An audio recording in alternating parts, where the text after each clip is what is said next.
Alkitab setahun hari ke-157, 6 Juni dari Mazmur 70.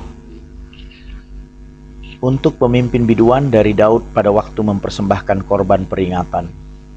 Ya Allah, bersegeralah melepaskan aku, menolong aku ya Tuhan.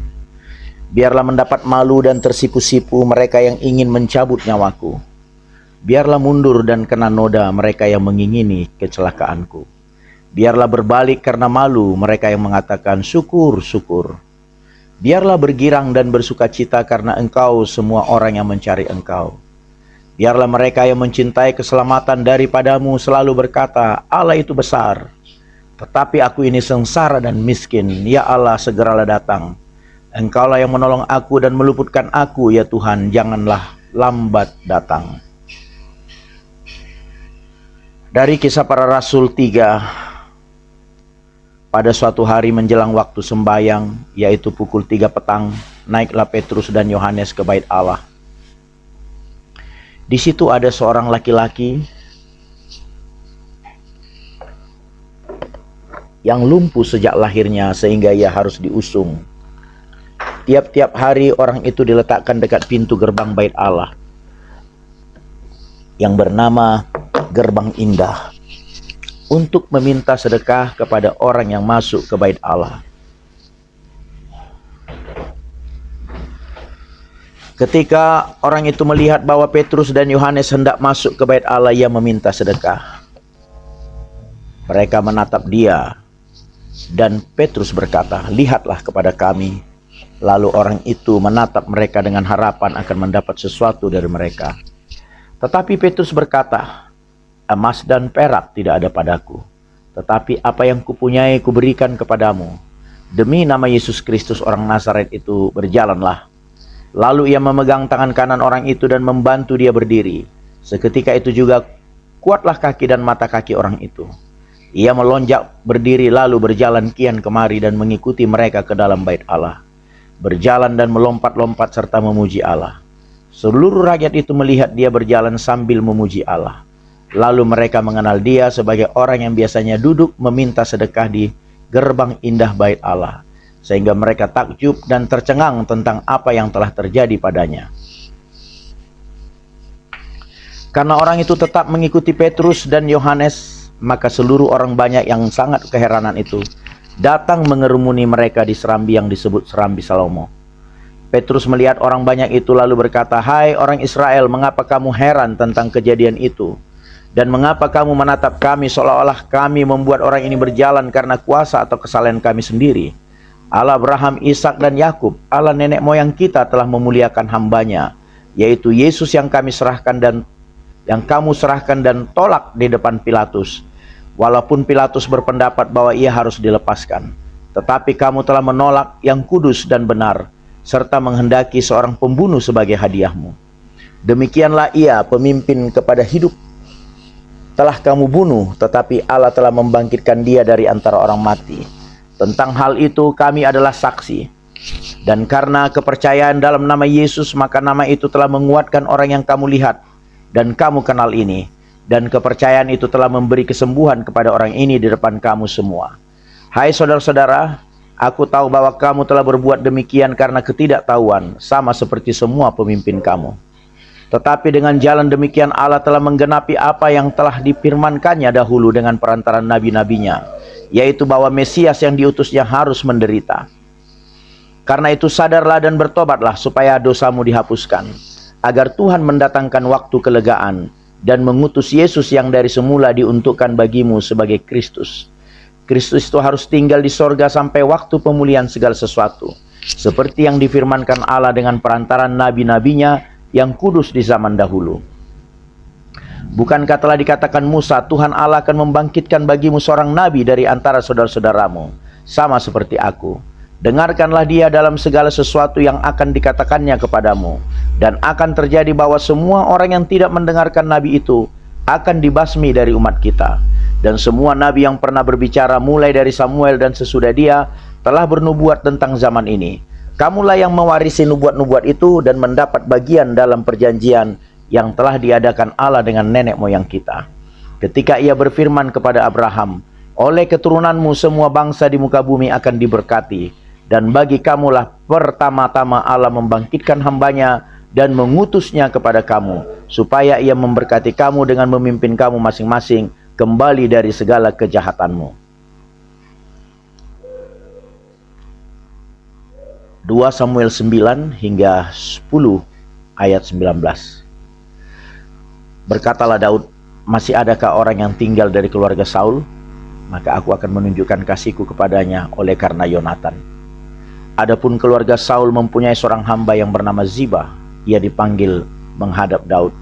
Lalu raja bertanya kepadanya, "Engkaukah Ziba?" Jawabnya, "Hamba tuanku." Kemudian berkatalah raja, "Tidak adakah lagi orang yang tinggal dari keluarga Saul? Aku hendak menunjukkan kepadanya kasih yang dari Allah." Lalu berkatalah Ziba kepada raja, "Masih ada seorang anak laki-laki Yonatan yang cacat kakinya." Tanya raja kepadanya, "Di manakah ia?" Jawab Ziba kepada raja, "Dia ada di rumah Mahir bin Amiel di Lodebar." Sesudah itu Raja Daud menyerah mengambil dia dari rumah Mahir bin Amiel dari Lodebar, dan Mephiboset bin Yonatan bin Saul masuk menghadap Daud. Ia sujud dan menyembah. Kata Daud, "Mephiboset." Jawabnya, "Inilah hamba tuanku." Kemudian berkatalah Daud kepadanya, "Janganlah takut, sebab aku pasti akan menunjukkan kasihku kepadamu oleh karena Yonatan, ayahmu. Aku akan mengembalikan kepadamu segala ladang Saul, nenekmu, dan engkau akan tetap makan sehidangan dengan aku." Lalu sujudlah Mephiboset dan berkata, "Apakah hambamu ini, sehingga engkau menghiraukan anjing mati seperti aku?" Lalu raja memanggil Ziba, hamba Saul itu, dan berkata kepadanya, "Segala sesuatu yang adalah milik Saul dan milik seluruh keluarganya dikuberikan kepada cucu tuanmu itu. Engkau harus mengerjakan tanah baginya, engkau, anak-anakmu dan hamba-hambamu, dan harus membawa masuk tuayannya, supaya cucu tuanmu itu ada makanannya. Mephiboset, cucu tuanmu itu akan tetap makan sehidangan dengan aku." Ziba mempunyai 15 orang anak laki-laki dan 20 orang hamba. Berkatalah Ziba kepada raja, "Hambamu ini akan melakukan tepat seperti yang diperintahkan tuanku raja kepadanya." Dan Mephiboset makan sehidangan dengan Daud sebagai salah seorang anak raja. Mephiboset mempunyai seorang anak laki-laki yang kecil yang bernama Mika. Semua orang yang diam di rumah Ziba adalah hamba-hamba Mephiboset. Demikian Mephiboset diam di Yerusalem, sebab ia tetap makan sehidangan dengan raja, adapun kedua kakinya timpang. Sesudah itu matilah Raja Bani Amon, dan Hanun anaknya menjadi raja menggantikan dia. Lalu berkatalah Daud, "Aku akan menunjukkan persahabatan kepada Hanun bin Nahas, sama seperti ayahnya telah menunjukkan persahabatan kepadaku." Sebab itu Daud menyuruh menyampaikan pesan turut berduka cita kepadanya dengan perantaran pegawai-pegawainya karena kematian ayahnya. Tetapi ketika pegawai-pegawai Daud sampai ke negeri Bin Amon itu, berkatalah pemuka-pemuka Bani Amon itu kepada Hanun, tuan mereka, "Apakah menurut anggapmu Daud hendak menghormati ayahmu, karena ia telah mengutus kepadamu orang-orang yang menyampaikan pesan turut berduka cita? Bukankah dengan maksud untuk menyelidik kota ini, untuk mengintainya dan menghancurkannya? Maka Daud mengutus pegawai-pegawainya itu kepadamu." Lalu Hanun menyuruh menangkap pegawai-pegawai Daud itu. Disuruhnya mencukur setengah dari janggut mereka dan memotong pakaian mereka pada bagian tengah sampai pantat mereka. Kemudian dilepasnya mereka. Hal ini diberitahukan kepada Daud, lalu disuruhnya orang menemui mereka, sebab orang-orang itu sangat dipermalukan. Raja berkata, "Tinggallah di Yeriko sampai janggutmu itu tumbuh, kemudian datanglah kembali." Setelah dilihat Bani Amon bahwa mereka dibenci Daud, maka Bani Amon itu menyuruh orang menyewa dari orang Aram Bet Rehob dan orang Aram dari Zoba 20.000 orang pasukan berjalan kaki. Dari raja negeri Maaka 1.000 orang, dan dari orang-orang Top 12.000 orang. Ketika Daud mendengar hal itu, disuruhnyalah Yoab maju dengan segenap pasukan pahlawan. Lalu Bani Amon maju, diaturnya barisan perangnya di depan pintu gerbang. Sedang orang Aram dari Zoba dan dari Rehob dan orang-orang Top dan Maaka ada tersendiri di padang. Ketika Yoab melihat bahwa serangan itu mengancam dia dari depan dan dari belakang, maka dipilihnyalah sebagian dari orang pilihan Israel. Lalu ia mengatur barisan mereka berhadapan dengan orang Aram itu. Selebihnya dari rakyat itu ditempatkannya di bawah pimpinan Abisai, adiknya yang mengatur barisan mereka berhadapan dengan Bani Amon itu. Lalu berkatalah Yoab, "Jika orang Aram itu lebih kuat daripadaku, maka haruslah engkau menolong aku. Tetapi jika Bani Amon itu lebih kuat daripadamu, maka aku akan datang menolong engkau.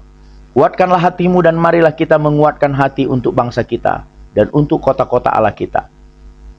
Tuhan kiranya melakukan yang baik di matanya. Lalu Yoab dan tentara yang bersama-sama dengan dia maju berperang, melawan orang Aram dan orang-orang itu melarikan diri dari hadapannya. Ketika Bani Amon melihat bahwa orang Aram sudah melarikan diri, maka mereka pun larilah dari hadapan Abisai dan masuk ke dalam kota. Sesudah itu pulanglah Yoab setelah memerangi Bani Amon dan sampailah ia ke Yerusalem. Ketika orang Aram melihat bahwa mereka telah terpukul kalah oleh orang Israel, maka berkumpullah mereka bersama-sama. Juga Hadadezer menyuruh orang Aram yang di seberang sungai Efrat maju berperang. Mereka sampai ke Helam di bawah pimpinan Sobak, panglima tentara Hadadezer. Setelah hal itu diberitahukan kepada Daud, maka dikumpulkannya seluruh orang Israel, diseberanginya sungai Yordan, lalu sampai ke Helam. Orang Aram mengatur barisannya berhadapan dengan Daud dan bertempur melawan dia. Tetapi orang Aram itu lari dari hadapan orang Israel, dan Daud membunuh dari orang Aram itu 700 ekor kuda kereta dan 40.000 orang pasukan berkuda. Sobak panglima tentara mereka dilukainya sedemikian hingga ia mati di sana. Ketika dilihat semua raja yang takluk kepada Hadadezer bahwa mereka telah terpukul kalah oleh orang Israel, maka mereka mengadakan perdamaian dengan orang Israel dan takluk kepada mereka. Sesudah itu takutlah orang Aram memberi pertolongan lagi kepada Bani Amon. Amin.